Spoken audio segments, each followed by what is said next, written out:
First book of Samuel, chapter 17, and we're going to start in verse 31. When you have it, say amen. Amen. And when the words were heard which David spake, they rehearsed them before Saul, and he sent for him. And David said to Saul, "Let no man's heart fail because of him. Thy servant will go and fight with this Philistine." And Saul said to David, "Thou art not able to go against this Philistine to fight with him. For thou art but a youth, and he a man of war from his youth." And David said to Saul, "Thy servant kept his father's sheep, and there came a lion and a bear, and took a lamb out of the flock. And I went after him and smote him, and delivered it out of his mouth. And when he arose against me, I caught him by his beard, and smote him, and slew him. Thy servant slew both the lion and the bear. And this uncircumcised Philistine shall be as one of them, seeing he hath defied the armies of the living God." David, moreover, said, "The Lord that delivered me out of the paw of the lion and out of the paw of the bear, he will deliver me out of the hand of this Philistine." And Saul said unto David, "Go, and the Lord be with thee." I really want to focus on verse 36 tonight. He says, "Thy servant slew both the lion and the bear, and this uncircumcised Philistine shall be as one of them." Right. Has anybody ever been through some stuff? All right. Amen. And yet now you're wiser, you're stronger because of it. Amen.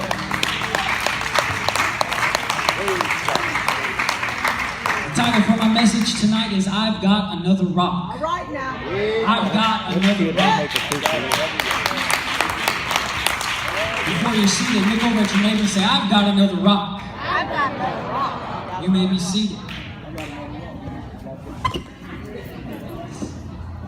Here we have this, everyone's heard this story, David and Goliath. Right. We grow up hearing this story, David and Goliath. This is the best underdog story you're going to hear. Amen. People who don't go to church, they know about David and Goliath. Amen. This small little shepherd boy versus this gigantic warrior. The true underdog story. But it's not about the battle that I want to talk about tonight. It's the preparation that I want to talk about. All right. Amen.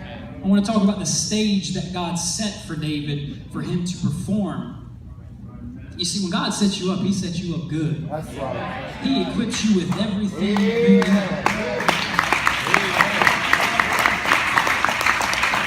So here, David is sent by his father. He says, your brothers are fighting. Go down and take them some lunch. Take them some food. And while you're there, just kind of figure out what's going on. How's the battle going? So David gets down there and he's giving them their bologna sandwich, whatever they have. And he says, "How's the battle going? We winning or losing? What's going on?" And he's there about the same time that Goliath comes out every day and starts peacocking. Now here I am. He's like, "Send me a man to fight. I want somebody to fight." Right. And David, of course, is intrigued. Who is this guy? That's Goliath. You don't know Goliath? He's the Philistine hero. He's a warrior. You don't see that? He's a giant. Well, what's he want? He wants somebody to fight. Well, why isn't there someone out there fighting him? Have you seen the guy? This dude is huge. Right. If anybody knows Chris Eskew, that'd be like Matthew going against Chris Eskew. You were here, so you were a target, brother.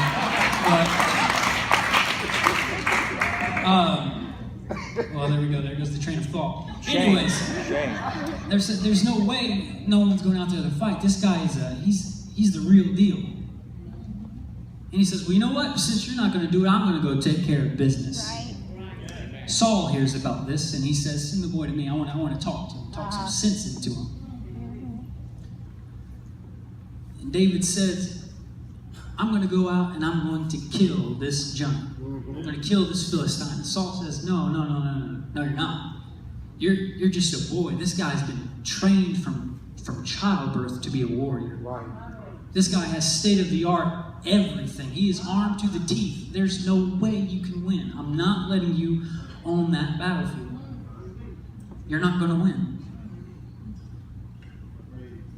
Isn't that just like some people? Right. You tell them you're praying for a job, you're not qualified. It's not going to Right. happen. Amen. You may have a sickness, something, not a lot of people come back from the sickness. Why are you praying for that loved one out there? They're not coming to church. They've been in the world too long. David said, what you don't understand is, I'm a lowly shepherd. I understand the dangers that this quest of mine poses. But you see, this one time there was a lion. Right. Came and took a lamb out of my flock. I went after him. Right. I slew him. He is now dead. And then, while I'm thinking about it, if memory serves me, there was a bear that thought he'd do the same thing. Right. Right. But I buried him in the same ditch. Right. And this Philistine is walking in the same place. Right. What David was really saying, Sister Scott, is I've been through some That's stuff. right. That's right. I've seen some things. That's right. What David was really saying is, this isn't my first rodeo. Yeah. Right. I've been in some battles before. I know the dangers, but I'm still here while the lion and the bear, they're dead. He was saying, I've got another rock, and it's got this guy's name on it. Right. Amen. Has anybody ever been through some stuff? Amen. There's something about when you go through something, you can reach back and grab it. Right. That's it. You see, I remember That's it. I remember when I was born. Well, I don't remember when I was born, but I remember the stories. There's a scar on the top of my head where the enemy tried to take me out the day of birth. I should have died. But yet, through God's mercy, I am here today. Doctors say, statistics say that I should have cerebral palsy. I shouldn't be able to function the way that I do. I should be in a wheelchair. But I'm still standing. I'm here. So whenever the enemy looks me in the face, I reach back and say, don't you see what God did for me then? You didn't take me out then. You're not taking me out now. Because I've got another rock. Does anybody here have a rock? Don't you see that dead lion?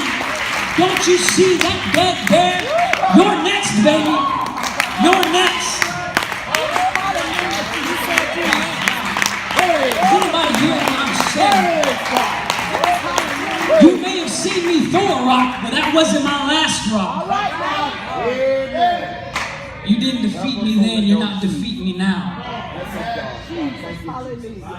Thank you, Jesus. The biggest difference, though, between David and Goliath, well, let me say this. This is a thought that I had while I was getting this together. I didn't write it down. David never called Goliath a giant. Never did he call Goliath a giant. Read it. Never called him a giant. We as the people of God have stopped calling our enemies and inflating them, puffing them up to more than they are. David said, I defeated the lion and I defeated the bear. This giant's no different. He's just another enemy, and I've got another rock. It doesn't matter the form the enemy takes. If you've got another rock, the fall will be the same.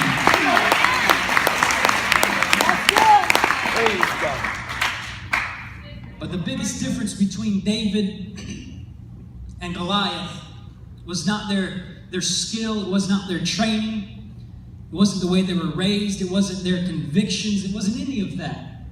The biggest difference between David and Goliath was that Goliath wanted to fight. Goliath said, send me a man, let me fight him. If he wins, we'll be your servants. If we win, you're going to be our servants. I want somebody to fight. David never said anything about losing. He said, I'm going to kill this man. You see, let me say it like this. Goliath said, I want to contend with someone. David wanted to contend, or Goliath wanted to contend. David wanted to conquer. We as the people of God have stopped contending with our enemy. Good. We have got to stop fighting with our enemies, start bullying our enemy. When you fight, there's a chance you could lose. Yeah. When you're a bully, you don't really lose. You're the one pushing, you're the one shoving. You need to stop bullying the enemy and stop contending. But you see, there was a process David had to go through. Right. He had the promise. He was anointed king. Yeah. Right. But he wasn't appointed king yet. Saul was still there. But he had the anointing on him. He had a promise. Yeah. But there was a process that he had to go All through. right. That's right. There's a me and my wife, I don't know why, we were watching a documentary the other night at like 1 o'clock in the morning. It's Planet Earth. It's a great show. But they were talking about Mount Everest. And there's a spot on Mount Everest called Rainbow Valley. And it's not all sunshine and rainbows as the name would imply, but it's called Rainbow Valley for the estimated 200 dead bodies scattered on that valley, still wearing their bright colored hiking jackets. And they call it Rainbow Valley. Some of these dead people serve as landmarks on this mountain. Well, we're here at this guy, so we know we've got this much further to go. Wow. They died in sight of the peak. They died in sight of their promise. But yet they died in the process. We can't sit there and let the process defeat us, put us down. Yes. That's right. Because you see, the lion was preparation for the bear. And the bear was preparation for the giant. That's right. So, I'm reminded of the scripture, everything works together. That's right. Amen. That's it. There is a promise that we have, and it is in sight. Amen. And we cannot get so discouraged, so defeated that we lose out from possessing the promise that we perish in our process. It's a bit of a tongue twister, but did anybody catch that? We cannot perish in our process. That's right. That's right. Everything was leading up to Goliath. Everything. This whole thing led up to Goliath. He fought the lion. He fought the bear. And now it's time for his giant. You see, the lion represented stealth. It represented cunning. The lion is an ambush predator. Will not attack you straight on. He's going to wait and lay in wait for you. Yeah. Come on. And lions, they don't attack the strongest prey. No. They'll sit there and they'll watch the flock. They'll watch the herd, and they'll pick out the one that doesn't quite keep up with the rest. Maybe he's got a little limp. Maybe he's a little sick. Maybe it's one of the older ones that's not able to keep up, and he will attack. Yeah. The devil's not going to come to you on a Sunday morning in your face. He's not going to come to you when you're on your mountaintop. He's going to wait till you stumble a little That's bit. That's right. There he is. That's Now he's pouncing. That's right. And what the lion does is, and this is another thing that documentary said, I just thought of this. The gazelle, they said, or whatever it was, the prey, let's just say the prey. The prey has speed. I did not know that 90% of the animals that the lion hunts, they can outrun the lion. They can outrun the lion. They are faster, quicker, everything. But only if they keep their footing. Once you lose your footing, it's game That's right. over. That's right. As long as you've got a solid foundation That's right. to stand on, you're not slipping, you're not falling, you can outrun the enemy. Amen. Let me interject this here too. That's not for you to just keep running from service to service like some spiritual junkie. Like, if I can just make it to Sunday, I can get by. If I can just make it to midweek service, I can make it a little bit longer. No, that doesn't sound like the abundant life that I was promised. See, I came that you would have life and that more abundantly. Running for my life doesn't seem like abundance. But what the lion does is once he catches up, he sweeps the back legs and knocks them right out from up under the prey. He's going to trip you up and make you fall. When he does, he pounces. It's not his claws that kills you. It is his teeth, but he doesn't bite you. What he does is he clamps onto the throat of that prey. And he suffocates them. Right. Without we don't breathe, our organs start to shut down. Our brain can't function. Yeah. Good. So what I'm saying is your breath, your air, that's your lifeline. If he can get you away from your lifeline for long enough, you'll start to shut down, start to deteriorate. You'll start to die. Right. The bear represented strength, it represented power, just raw power. So if the enemy can't kill you with cunning, if he can't ambush you, he's going to come at you with everything he's got. Yeah. He's going to try to overpower you. Right. And one of the biggest misconceptions is, if you're in a bear attack, what do you do? What you do? Play dead. That's what everyone says. That's what I said too until I looked it up. They said that is the biggest misconception you could ever do is to play dead during a bear attack. They said the best thing that you could do, because most of the time when they charge, it's a bluff. They say, stand your ground. Stand your ground. But if, in the off chance it's a real attack, they said you better start fighting, better start gouging, ripping, biting, everything you can. Whatever you do is fight back. We have got to stop laying down, submitting ourselves to the enemy, and letting him work us over. Why don't we stand up and start fighting back? God has equipped us well enough to fight this battle.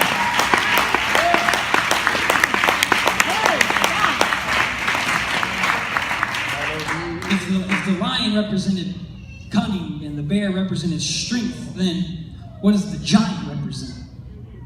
The giant represents complete defiance. If I can't take you out with ambush, if I can't overpower you, I'm going to stand in defiance to everything you stand for. Right. Everything David stood for, Goliath stood for the opposite. The enemy, he's going to try to take you out in all these different forms. But in the end, he's still the enemy. Right. And we've still got our rocks. That's right. That's it, bro. The enemy says, Goliath said, because you come at me with your rocks, don't you see the shield I've got? Don't you see the sword, this armor? You're not getting by me. But ballistics tests have shown, Daniel, you'll like this. Ballistics tests have shown that the slings that they used in biblical times was equivalent to a 45 caliber bullet in modern days. 45 caliber, that's a big boy. That's a big boy shot. I shoot a little 9mm. But anyways, I digress. Just because you show up with this sling and this stone, the enemy, he's misunderstood. He's underestimated us.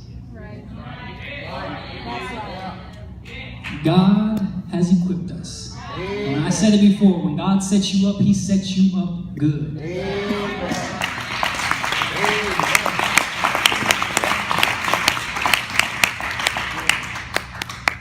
And like I said, I'm short and to the point, so I'm closing. But there was a process David had to go through. That's it. Everything led up to this battle with Goliath. And like I said, David never called Goliath a giant. What we need to do is stop looking at the giant as our greatest battle, but start looking at him as our greatest blessing. Because it wasn't until David defeated Goliath that everything started falling in place. Right. Blessing after blessing started to pour. When That's David right. defeated Goliath, That's right. he was anointed king, but he went back to shoveling sheep dung. Yeah. Right. But it was when he fought Goliath Yeah. Amen. that he then began to move up. Is anybody hearing what I'm saying? There is a fight that if we win this fight, everything will fall into place. Right. Everything that's been resisting, all the heartache, everything that we've been facing will start to work for you. Amen. If we win this fight, when David defeated Goliath, his entire life changed. His whole life changed. but we've got to win this fight. And I feel like this isn't in my message either, but I feel like I've got to say this. There's something coming against this church. There's an enemy that is showing its face to this church. That's all. That's right. We defeated the lion, All right. and we've defeated the bear. Right? Right. Why don't we start standing up like David? Start slinging our rocks and say, you can come at us, but you're next, baby. I've got a rock with your name on it.